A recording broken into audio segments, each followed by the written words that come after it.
ঢাকা অচল করতে অবরোধের ঘোষণা ৭ কলেজের।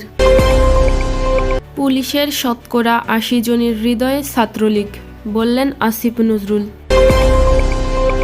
ঢাকা অচল করতে অবরোধের ঘোষণা ৭ কলেজের। আজ সোমবার সকাল ৯টা থেকে বিকেল ৫টা পর্যন্ত অনির্দিষ্টকালের জন্য অবরোধ কর্মসূচি ঘোষণা দিয়েছে ৭ কলেজের শিক্ষার্থীরা। সোমবার রাত ৩টায় ৭ কলেজের শিক্ষার্থীরা সাংবাদিকদের কথা জানান। শিক্ষার্থীরা আরও জানান, শিক্ষার্থীদের ওপর পুলিশি হামলা এবং ঢাকা বিশ্ববিদ্যালয়ের প্রভিসি অধ্যাপক ডক্টর মামুন আহমেদের বিচার না হওয়া পর্যন্ত রাজধানীর বিভিন্ন পয়েন্টে অবরোধের ঘোষণা দিয়ে কর্মসূচি স্থগিত করেছেন ৭ কলেজের শিক্ষার্থীরা। পাশাপাশি সকল পরীক্ষা বয়কট করার ঘোষণা দেন ৭ কলেজের শিক্ষার্থীরা।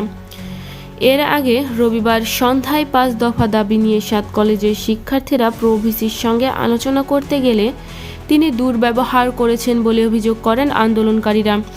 এমন অভিযোগে সন্ধ্যা ৬টার দিকে সায়েন্স ল্যাবরেটরি মোড় অবরোধ করেন তারা। এক পর্যায়ে প্রভিসি ডক্টর মামুন আহমেদকে ক্ষমা চাওয়ার জন্য সময় বেঁধে দেন ৭ কলেজের শিক্ষার্থীরা। এর আগে রবিবার সন্ধ্যায় ৫ দফা দাবি নিয়ে ৭ কলেজের শিক্ষার্থীরা প্রভিসির সঙ্গে আলোচনা করতে গেলে তিনি দুর্ব্যবহার করেছেন বলে অভিযোগ করেন। এমন অভিযোগ সন্ধ্যা ৬টার দিকে সায়েন্স ল্যাবরেটরি মোড় অবরোধ করেন তারা। এক পর্যায়ে প্রভিসি ডক্টর মামুন আহমেদকে ক্ষমা চাওয়ার জন্য সময় বেঁধে দেন ৭ কলেজের শিক্ষার্থীরা। কিন্তু তাতে সাড়া না পেয়ে রবিবার রাত ১১টার দিকে ঢাকা বিশ্ববিদ্যালয় এলাকার প্রভিসির বাসভবন ঘেরাও করার ঘোষণা দিয়ে মিছিল নিয়ে যান ৭ কলেজের শিক্ষার্থীরা। খবর পেয়ে ঢাকা বিশ্ববিদ্যালয়ের শিক্ষার্থীরা আগে থেকে নীলক্ষেত সংলগ্ন ঢাকা বিশ্ববিদ্যালয়ের মুক্তি ও গণতন্ত্র তরুণ প্রবেশমুখে অবস্থান নেন। দীর্ঘক্ষণ মুখোমুখি অবস্থানের পর ঢাবি শিক্ষার্থীদের ধাওয়ার পিছু হটেন ৭ কলেজের আন্দোলনরত শিক্ষার্থীরা।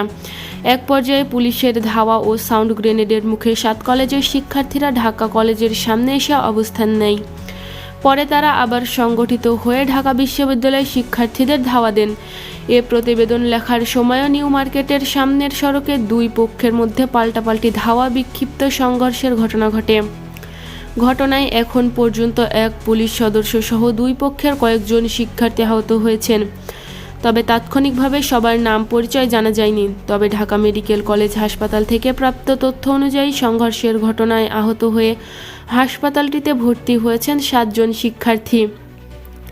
এদের প্রত্যেকেই ঢাকা বিশ্ববিদ্যালয়ের শিক্ষার্থী। আহতদের মধ্যে রয়েছেন শামীম, রিপন, ইমতিয়াজ, মনিরুল, ইসমাইল, সাগর ও মাহিন। ঢাকা মেডিকেলের জরুরি বিভাগের ভর্তি কেন্দ্রের দায়িত্বে থাকা মাহবুব গণমাধ্যমকে এ তথ্য নিশ্চিত করেছেন।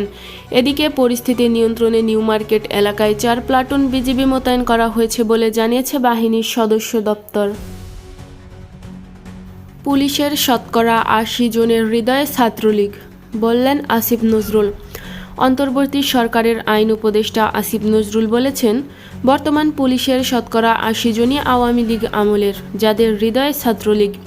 তারাই এ সরকারের জন্য কাজ করছে না। রবিবার জাতীয় চিত্রশালা মিলনায়তনে জুলাই অভ্যুত্থানে নিয়ে ৪টি বই প্রকাশনা অনুষ্ঠানে অংশ নিয়ে দেশের বর্তমান আইন শৃঙ্খলা পরিস্থিতি প্রসঙ্গে এ মন্তব্য করেন তিনি। আইন উপদেষ্টা বলেন, বিপ্লব পরবর্তী কিছু সমস্যা থাকে, তা কাটিয়ে ওঠার চেষ্টা করছে সরকার। গণ অভ্যুত্থান নিয়ে সকলের মধ্যে যে ঐক্য ছিল, সেই ঐক্য আগামীতেও অব্যাহত থাকবে বলে আশা প্রকাশ করেন আসিফ নজরুল। এর আগে এদিন সকালে নিজের ভেরিফাইড ফেসবুকে এক পোস্টে বিএনপির সঙ্গে গণ অভ্যুত্থানের ছাত্র নেতাদের কোনো দূরত্ব বা ভুল বোঝাবুঝি কাম্য নয় বলে মন্তব্য করেন আইন উপদেষ্টা। তিনি বলেন, বিএনপির সঙ্গে গণ অভ্যুত্থানের ছাত্র নেতাদের কোনো দূরত্ব বা ভুল বোঝাবুঝি কাম্য নয়। এটি গণহত্যাকারী আওয়ামী লীগের নেতাকর্মী ও তাদের দোসরদের কতটা উৎসাহিত এবং বেপরোয়া করে তুলতে পারে তার কিছুটা প্রমাণ আমরা গত কয়েকদিনে পেয়েছি।